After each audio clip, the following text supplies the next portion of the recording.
Og den gangen her skal vi lage noe litt annerledes. Det blir ikke en middag, det blir rett og slett knekkebrød. Og knekkebrød så mye lettere å lage enn hva man skulle tro. Det I utgangspunktet alt du finner av korn og frø og hei og hå. Samlet oppi en bolle, tilsette vann, røre, spre utover på et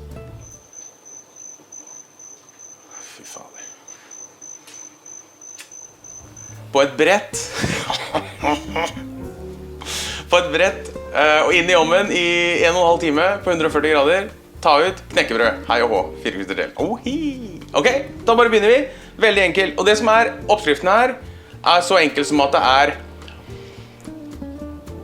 12 desiliter med korn, frø, whatever du finner og 7 desiliter med vann og så litt salt. Teskje kanskje. Drøy teskje med salt. That's it.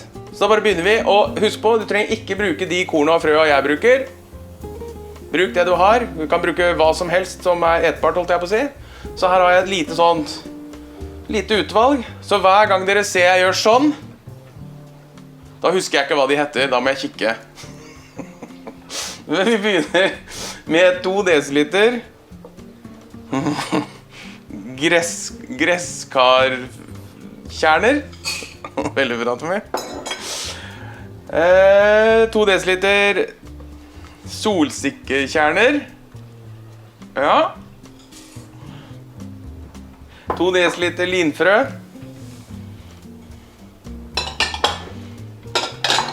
1 desiliter den husker jeg ikke også rugmel 1 desiliter rugmel 1 desiliter, det husker jeg, havregryn. Og 4 desiliter med byggmel. Det det jeg bruker. Her kan du bruke hva du vil, men du kan jo lage loffeknekkebrød hvis du vil det. Bare bruke hvite, enkle ting, så bare blir det sånn. That's it. Noe å røre med. Så pleier jeg bare å røre det her litt først. Og så nå ser det ut som ikke du skal få vann oppi da, men det blir ikke noe særlig mer når du får vann oppi. Sånn, og så må vi ikke glemme salt. Hvis ikke du har salt oppi dette her, så blir det fryktelig kjedelig altså. Da tar vi en drøy teskje, tenker jeg. Har vi det da? Teskje, 5 milliliter en teskje. Før I gamle dager I hvert fall. Så I oppskriften hvis det står en teskje ikke du har det, så det 5 milliliter. Så spiseskje 15. Så 1 spiseskje 3 teskjeer. Derfor synes jeg det så morsomt når oppskriftene står, og så står det sånn ta I 3 teskjeer. Ok, ikke 1 spiseskje, vi helt sikre. Ok, men 1 drøyen. Sånn.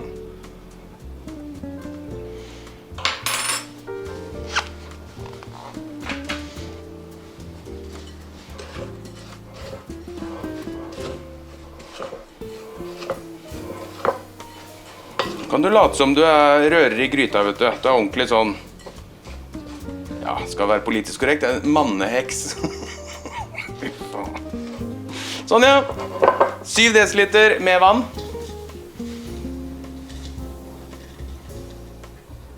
Vi går I den da. Den går akkurat 7 I.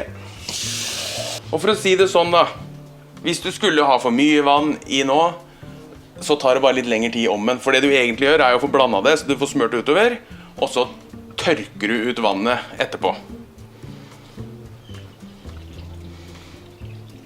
7 desiliter hver. Så jeg ganske bevandret, kan svensk å se. Og så ser jo det her helt forferdelig ut. Det ser jo ikke ut som det her skal gå I det hele tatt.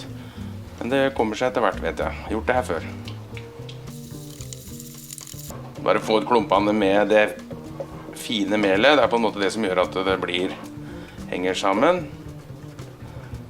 Se om vi greier å få med salt. Se om vi blir fornøyd med tykkelsen.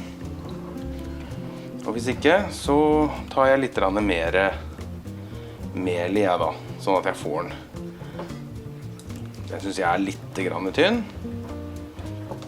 Rør litt mer, se om vi får ut mer av melklumpene. Det er jo ikke så, det her er jo ikke nøye i det hele tatt. Ja, jeg vil ha litt mer mel i, og da går jeg for byggmelet.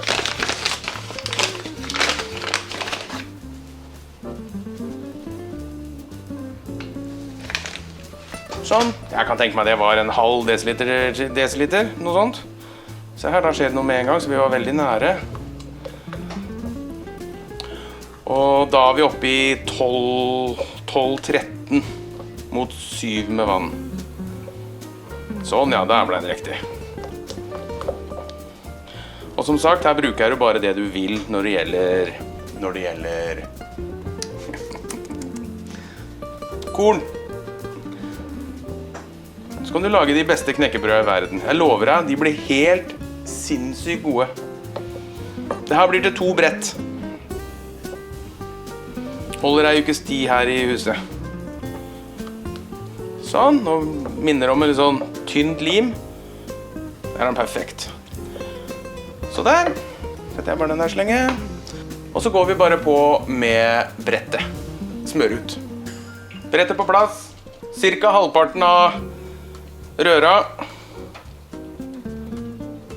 Det ble litt mye, men det gjør ikke noe. Sånn blir livet. Sånn ble det i dag. Pleier jeg å bruke en stekespa til å bare dra det utover. Og så er det jo veldig enkelt da. Hvis du greier å få den veldig tynn, uten at det er noe mellomrom i det liksom, uten at du får sånne striper, så blir det jo tynne knekkebrød. Og hvis den blir tjukk, ja, da blir det tjukke knekkebrød.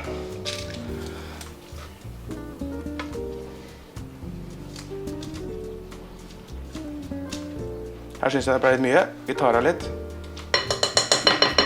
Sånn. Bare få dekket det opp igjen. Sånn. Og nummer 2. Og så er jo hele charmen da, at det er jo ingen av de her som er like. Knekkebrød, de blir jo forskjellige størrelser og forskjellig alt.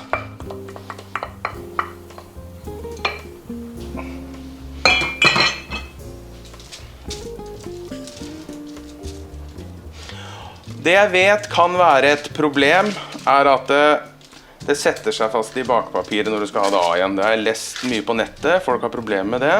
Jeg innbiller meg at det skjer når ikke den får lov til å tørke helt, før du på en måte tar den ut av ovnen og begynner å surre med det. Men det får vi se nå, for nå har jeg et annet type bakpapir enn jeg har hatt de andre gangene. Ser du her nå, ble den her litt tjukkere faktisk. Da blir det litt tjukkere knekkebrød. Det blir deilig.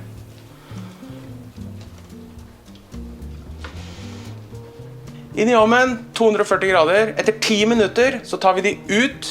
Lager jeg stripene i de, sånn som jeg vil størrelsen på knekkebrød, så de knekker litt etterpå. Det viser jeg etterpå. Og så er det inn i ovnen igjen i cirka 1,5 time. Jeg tror det kan stå i 2 timer også. Men bare la det stå lenge nok. Da går det i ovnen.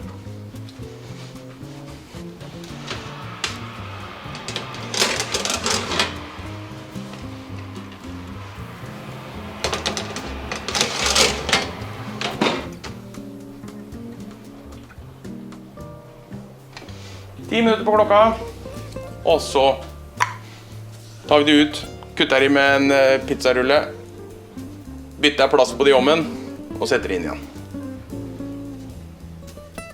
Da har det gått 10 minutter, tar jeg det ut, bruker jeg en pizzaskjærer til å dele de opp.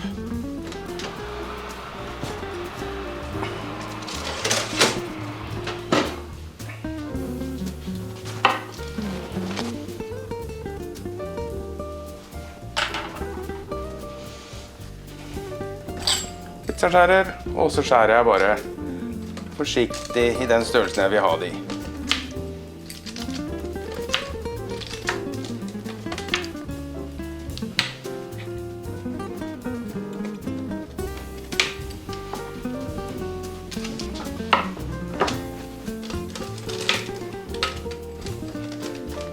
Sånn, der så jeg det ble noen ordentlig store nå.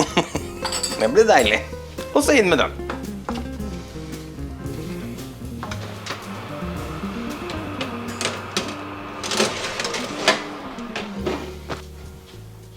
Så snakkes vi om 1,5 time.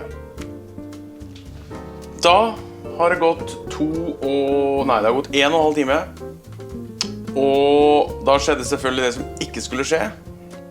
Og det er at det nye bakepapiret jeg brukte har gjort så knekkebrøda sitter fast i papiret. Og da kan du jo tenke deg, for det som kjenner meg, hvor sinna jeg har vært. Men når det er sagt, så blir knekkebrøda bra. Det er bare litt mer arbeid for å få de av papiret.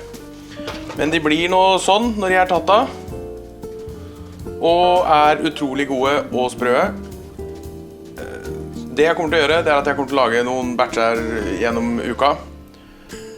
Så hvis dere følger med på kommentarfeltet under, så skal jeg legge når jeg finner de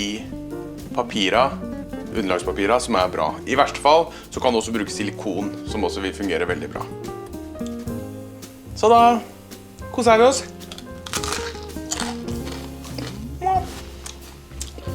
Ha det godt!